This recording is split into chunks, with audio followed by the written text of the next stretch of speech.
What is going on, everyone? I am D Venom. Thank you so fucking much. I really do appreciate the applause. Thank you. Anyway, I am D Venom, here to raise your vibrations. I hope that all of my people are staying on that straight and narrow. That's right. Make sure you stay on that straight and narrow. And make sure that you're doing everything possible to elude those negative energies that will jeopardize and or lower one's vibrations. Yes, we want to stay away from any negative energies that will lower and or jeopardize one's vibrations. As you all know, October 4th, unfortunately, I ended up relapsing and I ended up using methamphetamine, my drug of choice. And I chose to get back on that bandwagon, and I chose to ride it out once again in regard to my walk with sobriety. And ever since the 8th of October, I've been clean and have not done any methamphetamine. Thank you. I appreciate that. Thank you. So that is correct. I have not done any methamphetamine. I have not craved it. I have not seeked it. I have not called anyone in regard to it. Quite frankly, at this point, I don't give a damn about it. I have so much promise and so much going on in regard to my life that methamphetamine would just take away from what I have going on that is positive. Anyway, I want to speak about a Halloween tradition that I started ever since I created my Pinterest board that's dedicated to my birthday, called My Birthday. So if you guys want to check out my Pinterest board dedicated to Halloween, or basically my birthday, just go to The Venomous One Stinger at Pinterest, or Raising Vibrations at Pinterest, and you will see my Pinterest boards.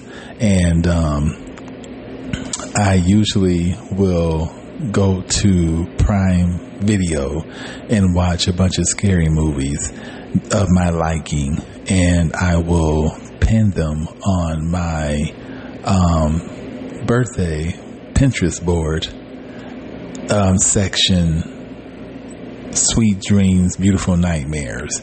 That section has all of the scary movies that I have watched and pretty much pinned for individuals that are interested on Pinterest. And last night I watched a couple of scary movies, and I watched this haunted house type of game show featuring Tempest Bledsoe from The Cosby Show. She and her husband, I want to say Reginald Bell, but I don't think that's his name. I know his last name is Bell. Daryl Bell, I think that's his name. The real bright-skinned dude. I thought he was cute from The Cosby Show. But anyway, they had some game show on Prime Video, and I guess, some people that they know, including Jamal White, the one that played Urkel. You know what? Strange enough, I think that he's attractive. A lot of people probably would, bear to differ, but you can differ and kiss my ass. I honestly think that he's an attractive young man. But anyway, he and his partner was on there, and then there was a rapper, Little Vane or Little Zane or something like that, with all these tattoos on his face and shit. Looked like he got a big white dick. Anyway, he was on there, and he looked like he got some big balls too. But anyway, he was on there with some girl that had all these chilly baby hairs and this long ass ponytail that you can jump double dutch with, and I don't know, some girl that had braids that looked like you can equally jump double dutch with. and her partner, her stepsister or something, they was on the show. But it was pretty interesting. It was pretty funny. The more screams that they did, the more points that they earned or something like that.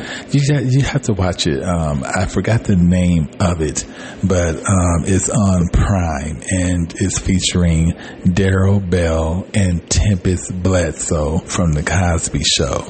Now, I wrote down some notes in regard to what I want to talk to you all about today, and there are two stories that I want to touch on, probably towards the middle or towards the end of this episode, because you just never know. And this is the title of this particular episode, when a person is in need, and you just never know when you could be the cause of someone's suicide or the person that helps them. Anyway, let me go through these notes real quick. Oh, talking about work. So there's a change, you guys. And though I'm not really big on change is a beautiful thing, and we must embrace it every time that it happens. I will no longer be working, I will no longer be working at the high school. It's no fault due to me. Basically, I was supposed to start at the middle school to begin with, but they needed me at the high school. And hopefully this is not a situation where they're bouncing me all over the place, because I'm not going to G for that. But anyway, I am starting where I was supposed to originally start it, and that is the middle school. I guess there has been some transitions that has happened at the middle school, and they're losing more people than what they're gaining.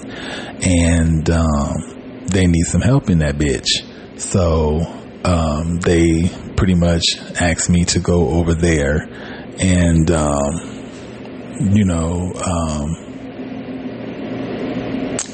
serve over there at the middle school. So after work, I took a ride to the middle school just to see where I would be going in the morning. And it's a little bit closer to me than what the high school is. But I mean, I got acclimated to the high school. I hope I said that correctly. Acclimated. Y'all know what the fuck I'm trying to say. To the high school, and I started to get used to the students, and they started to get used to me.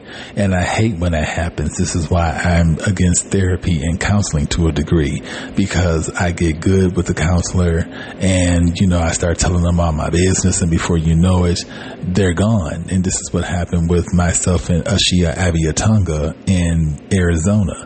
In Las Vegas. She was a good ass therapist and or counselor, and before I knew it, I went there for a session and she was no longer there, and that pissed me off. But anyway, I will be starting the middle school tomorrow, and we will see how that goes. Hopefully these kids, well, in middle school you're still trying to find yourself, and you're still you're just still searching. You're searching for who you are, and you're trying to quickly do that before you transition your ass into high school. And a lot of these kids are going to be shy and, whatever else the case may be. And I'm not going to tolerate it. The minute they get to talking some bullshit, I will, address that with the staff and let them know, I'm not going to tolerate this. I'm here to work. I'm here to serve they asses. And, and let that be the reason. Me coming here getting teased and all that type of stuff is not the reason why I'm here. So, let's clarify that. So, but anyway, when I did go to work today, the atmosphere seemed kind of thick, and don't get me wrong, everyone is not going to wake up on my side of the bed, which was another Ice Cube day. I woke up knowing that my day was going to be good, regardless of the transition or not. I knew about the transition yesterday because I received a text via the manager of the cafeteria kitchen at the high school. Did that come out right? Anyway, I received a text message from the manager whom manages the kitchen of the high school. That sounds a little bit better. But anyway, they texted me yesterday and told me that I would be going to the middle school and gave me the address and all of that stuff, and basically told me that today would be my last day at the high school. And as I said, I'm starting to get used to characters there, and it's probably a good thing that I am transitioning and moving on, because there's one broad there that I really didn't too much care for.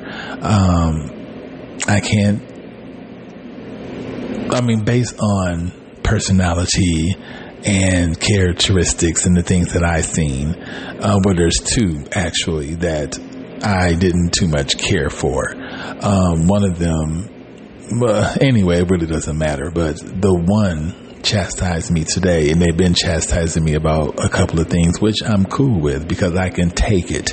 But just, come at me the right way, and they have, I will oblige and go from there. But I guess after I got done sweeping the floor and stuff like that,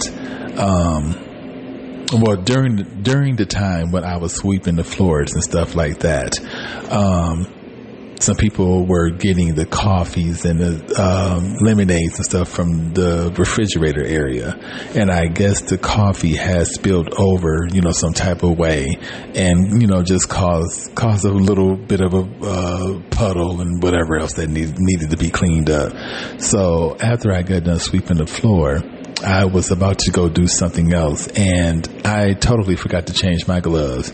And I guess old girl was watching me the whole motherfucking time, because I was standing akimbo watching them clean up the mess, and I was about to go help them before going to do and that's another thing that kind of pissed me off. You don't know what the fuck I was about to get ready to do, because I could have went over to help them do what they had to do and then went to go change my gloves, or I could have been walking towards that way, took them gloves off, grabbed some more gloves, put them on, and went to go help them. You just don't know. But to stand there and just watch me and watch what I'm doing type scenario, and trying to micromanage me, I didn't too much care for that. And so they were like, "You are going to change those gloves, are you?"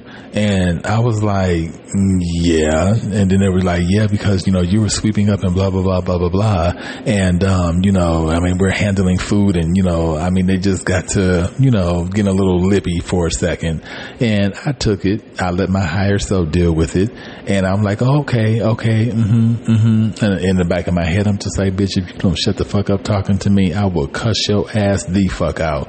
But it's not that serious.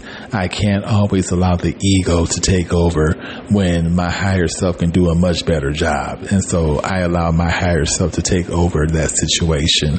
And I just, okay. Okay.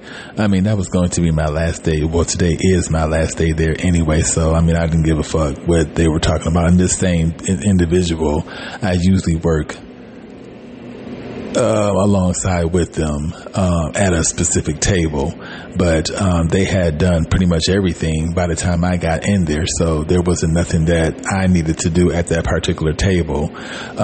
Anyway, I just thought that the atmosphere was a little thick and shit wasn't aligned. But along the way, I told some individuals what was going on, that I was going to the middle school and I wasn't going to be there anymore. And, I got appraised by one of the workers. They told me that, I was a hard worker and I do good. And, I appreciate that. I appreciate when people watch me and watch the work that I do. It's kind of like, oh, girl, chastising me. It's, chastise me, but at the same time, let me know, hey, you are doing a good job, blah, blah, blah, blah, blah, blah. Just don't come at me and, you are going to change your gloves, are you? Because you were just mopping and blah, blah, blah. I wish I would have caught that's the thing that pissed me off. I wish I could have caught the trick staring at me and watching me, because obviously they must have had a look on their face that probably was a look of disgust. And I just wish I could have caught that, because I would have addressed it and been like, is something wrong? And that shit would have came out sounding like Chinese, something wrong? Because I sure would have asked something wrong, real quick. But, it probably was meant for me not to see any of that. And, I guess they thought they was doing something by, micromanaging and whatever. So I changed my gloves and did all that. And then I made sure to stay away from their motherfucking ass. But towards the end of it, everything was cool. We fed the children, and that was our main goal, feeding them motherfucking hungry ass kids that want about 3 motherfucking chicken sandwiches and shit to be making me hungry. Can I get about 3 chicken sandwiches? You sure can. And trust me, I'm going to get mine too.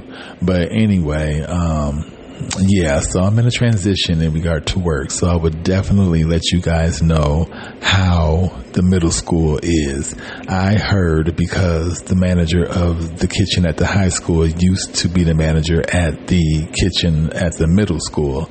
And from what they were telling me, it's going to be a huge transition because a lot of the kids in high school, they're confident about themselves. They, especially them girls with them motherfucking half tops. If they not tied in the front, they tied in the back showing belly, or they tied to on the sides. And honey, they be wearing them motherfucking shirts. I watched what I ate today because I'm going to get this weight down. Trust me. I'm not going to be wearing no half tops, but I'm going to get this weight down. But anyway, the boys are pretty confident too.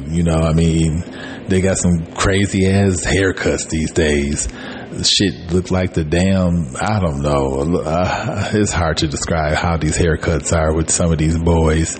But I guess it's the new thing. It's the new thing that could have stayed tucked away some motherfucking where. But anyway,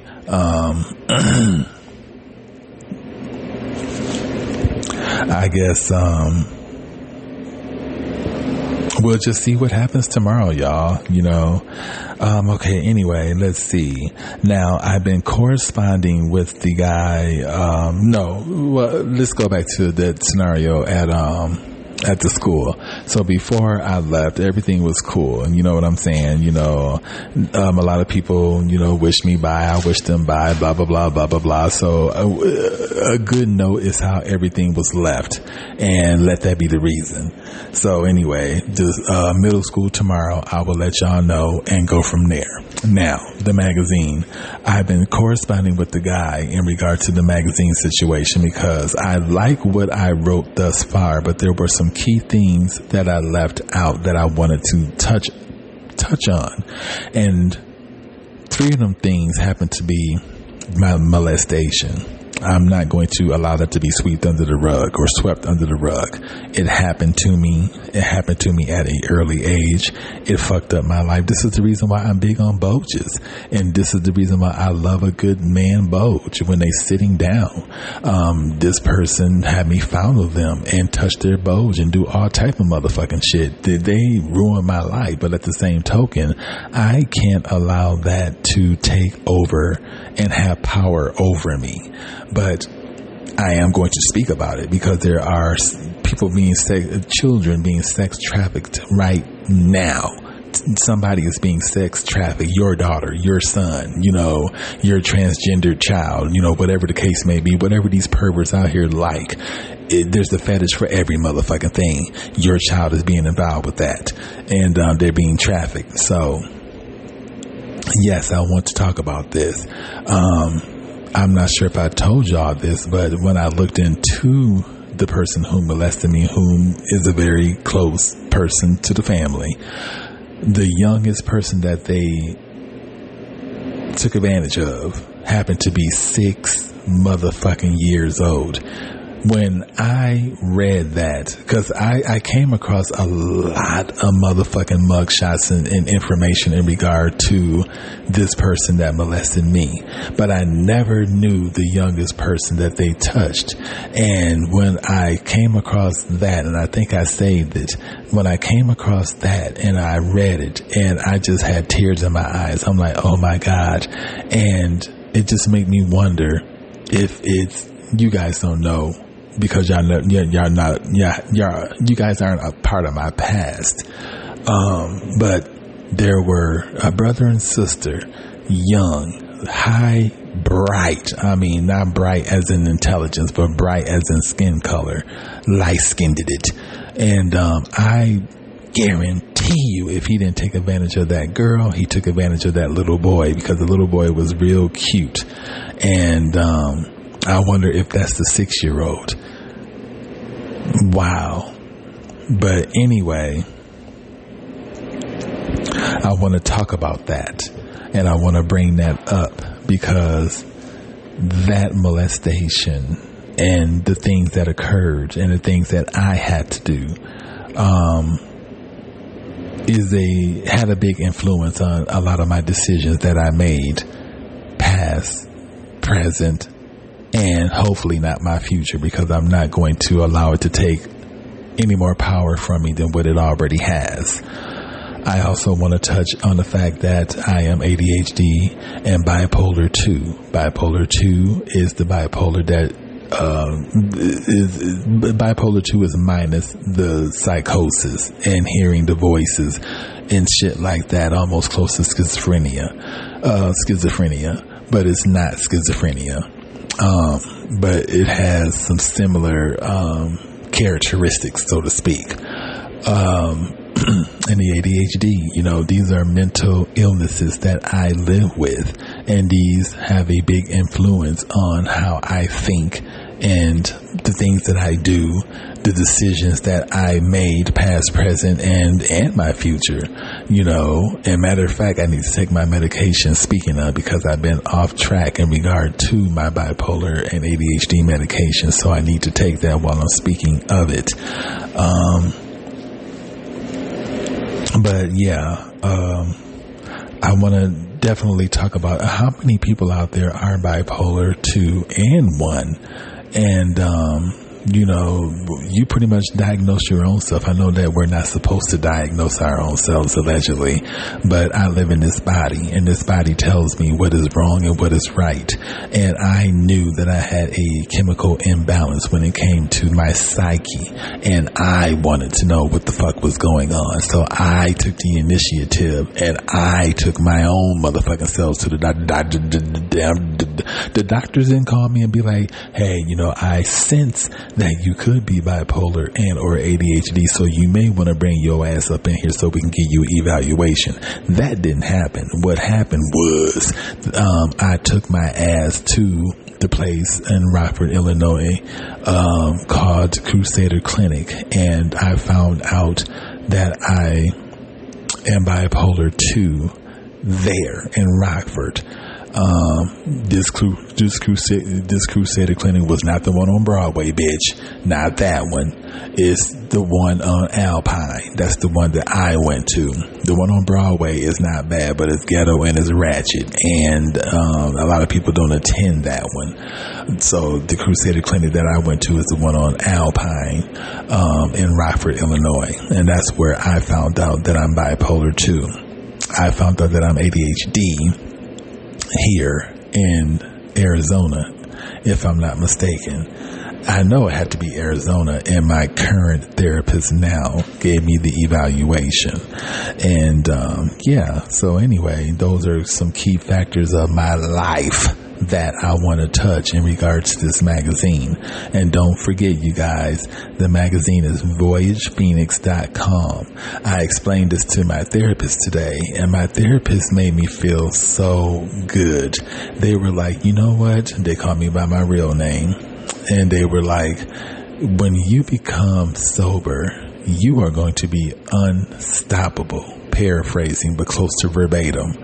And that made me feel so good, because I'm already feeling unstoppable. And the fact that they told me when I become sober, I am going to be unstoppable. I'm not there yet in regard to being sober. I just got back on the bandwagon. But just imagine if I am I'm going to say it by an even number, 6 months clean from methamphetamine. Just imagine the blessings and how far I would come, because I have left that bullshit alone. thank you, my therapist. You guys are going to meet him real soon. I talked about this interview today with my therapist, and I told them, look, my audience is, they not getting antsy or whatever, but we're getting to the point where we want to meet you. And, well, not we, cause I already know my therapist, but they're getting to the point where they want to meet you and get to know who you are. So my therapist even though they're busy, we're going to make time for this interview and let that be the reason. So anyway, you guys, there are two things that I want to touch factors or bases on in regard to what I told y'all earlier. It could be the cause, or it could be, it could be the cause of someone's suicide, or it couldn't be the cause of someone's suicide. It all depends on, that person that's going through the situation. I just know that I remember, and this is the same friend or ex-friend that I told you guys about that had the alcohol issue, and they called me from the hospital and told me that they were in the hospital and they had an alcohol poisoning situation going on. And anyway, after they were released from the hospital, they could have gotten rid of the bottle that put them there, but as a strength factor, they kept that bottle and walked by it pretty much. I don't know what they doing now. They could be swigging their motherfucking ass out. That's why they didn't answer the phone when I called their ass, aside from the fact that I cussed their ass out. That could be the very reason why they don't want to talk to me. But you're not going to talk to me any type of way and make me seem like I'm the reason why you're not getting any motherfucking sleep at night. Bitch, you're not getting no sleep at night because of other motherfucking reasons. Don't put that shit on me. But anyway, this particular friend knew that I was going through a methamphetamine addiction, and I would tell them certain things. And this particular friend told me, now look, friends, don't tell a motherfucker something and y'all renege on what the fuck y'all say. Please comment and let me know if y'all have had friends that have done this. Oh, call me anytime if you got something going on. I'll be up to talk to you. Yeah, I'm that bitch. You can call me, girl. Call me, girl. Call me. Okay. You take the motherfuckers up on that offer because you are going through something, and you're going through something that you don't even want your own parents to know about, more or less your own siblings. You want your girl or your boy to know about this. So you call them, and you call them kind of late, and you don't mean to do this, but you are going through something, and it was their words. It's their word. You didn't put a gun to their head or anything of that particular. You didn't make them eat your booty. You didn't make them do nothing like that. They offered, they ejected the words from their mouth stating that you can call me anytime because, for whatever reason, pick up that motherfucking phone and call me and I will be there to answer. I took the initiative and I called this friend because I was going through it in regard to, what I was dealing with, my addiction and whatever else. Do you think they answered the phone? Now, I may have called during a disrespectful hour, but you the one that told me to call you any time. Now, you should have gave me some specifics. Now, call me, but bitch, call me between the hours of such and such. Don't be calling me at this late, you should have gave me some specifics. Don't tell me to call you any time because I can be going through something at any point in time. I can be, like right now, I can be going through motherfucking something and I need to call that bitch and rant and rave, and you don't want to answer the motherfucking phone. So I think I called maybe twice, and, yeah, I didn't get no answer. So I'm like, okay, I see how that is. Now, I'm not sure if we talked about what I was going through the following day or not, but still, I'm going by what you told me. You told me to call you at any point in time, and that's what the fuck I did. And you just blatantly ignored my motherfucking phone call because you sensed that I was going through something, because this person is empathic themselves. So I feel like they sensed that I was going through something and they didn't want to be bothered. And them picking up the phone could have been the very reason why I survived. You know what I'm saying? Or them not picking up the phone could be the very reason why I committed a suicide. You just never know. And that's why I am titling this episode, You Just Never Know, because you don't. And I get it. You know, people are going through stuff at weird hours of the day, evening, and or night. But it's because of you that... It's because of you who answered the phone or whatever that could be the reason why this person is still alive to this day. I remember I was living in Las Vegas and I was deep into the Matrix. And this is when I was truly feeling the symptoms of my bipolar depression. And I was depressed. And I remember I called a suicide hotline, crisis line. And I don't give a fuck what I sound like. I probably was, I'm gonna commit suicide. And I probably was crying and just sounded like a hot motherfucking mess. But you are trained. You are trained to deal with people that are going through emotional conflict such as that, and to laugh. Yes, you guys, this bitch laughed. And if I could have put my hands through that phone like Freddy Krueger did in Nightmare on Elm Street and pulled that bitch through and beat the dog, and I know it's not right for a man to fight a woman or anything of that particular nature, honey, that would have been my spirit whooping that ass. It wouldn't have been me. But laugh at somebody that is going through something such as a attempted suicide, that right there could have been the reason why to this day I could not be here.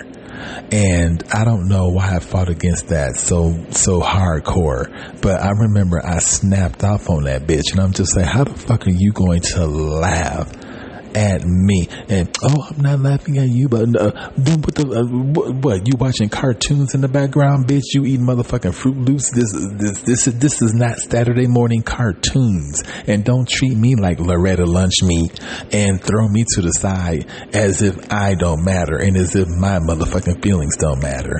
I'm not Loretta, I'm not the lunch meat, and I'm not between two pieces of motherfucking bread, bitch. And to treat me like that, I did not appreciate that. So yes, I came unglued on that ass, and I wish that I would have got that bitch manager and some of everything else involved. I probably could have got a lawsuit for what happened, and I forgot what crisis hotline I called at that particular time, but I was heated, and you just don't do that. And thank God I did not give that bitch the power over me, and I still reside on this earth to this very day. Now, that phone call alone, like I said, could have been the reason why I don't no longer exist. This podcast would not exist. My social media platforms would not exist. My words and whatever else that I'm trying to get out into the universe in regard to raising her vibrations and, bringing the light out of people and the goodness out of people, and, whatever my mission that source has given to me, is, I would not be here to accomplish and complete that mission because I would have given into those particular words. Well, they weren't words. I would have given into that laughter that person, did to me, when I was going through a situation. And, that just shows the strength that I had even at that particular motherfucking time when I was going through a deep, dark depression and shit like that. So anyway, fuck you, bitch, who answered that motherfucking phone and laughed at me when I was going through a situation. You probably listening to my podcast, you raggedy ass bitch.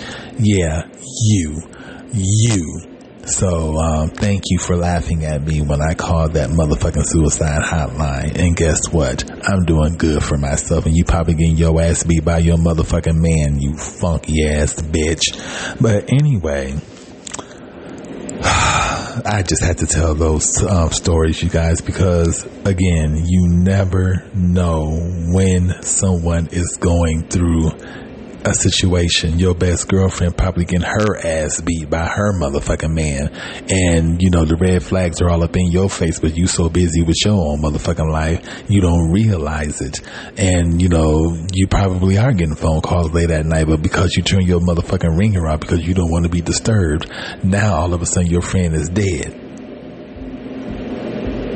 Or you could be like me and my ex-friend. Call me anytime if you're going through a situation. Okay, well, I'm feeling suicidal right now because I've done too much motherfucking meth.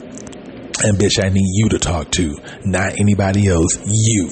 And all of a sudden I call and you don't answer your phone call. You know, I hate to say it, you know, cause no one's the cause of anyone's suicide. You know, we decided to do that just like October 4th. I decided that I wanted to do meth, and that's what the fuck I did. So these people that commit suicide in most cases is what the fuck they want to do.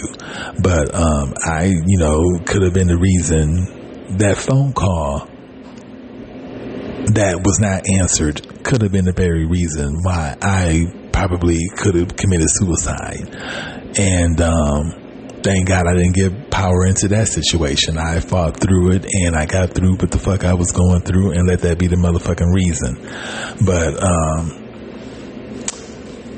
I don't know, you guys. I mean, have any of you been in a situation like that where people have falsely been there for you, and then when you relied on those words, all of a sudden it's just not what it is?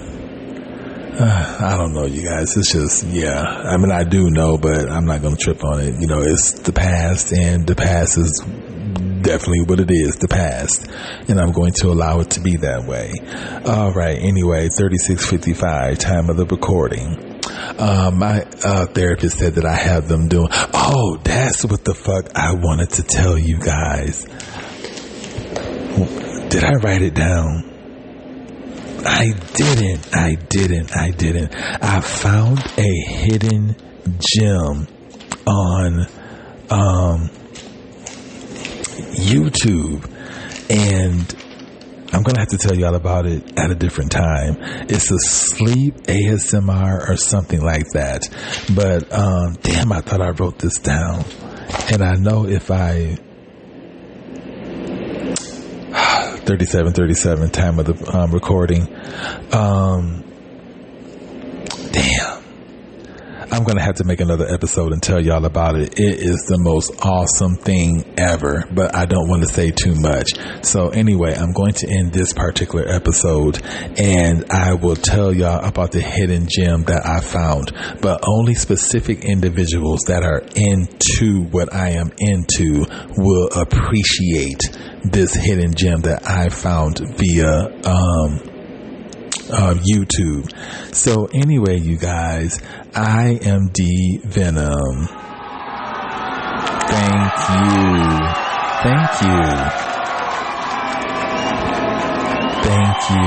so much. All right, you guys, I am the Venom, and this is Raising Vibrations Podcast, 3838, time of the recording. I have to say them angel numbers. I got my therapist doing the same thing. 844, time of the recording. But anyway, you guys, I'm going to end this 3855 right now, time of the recording. I'm sorry, you guys, but I'm not.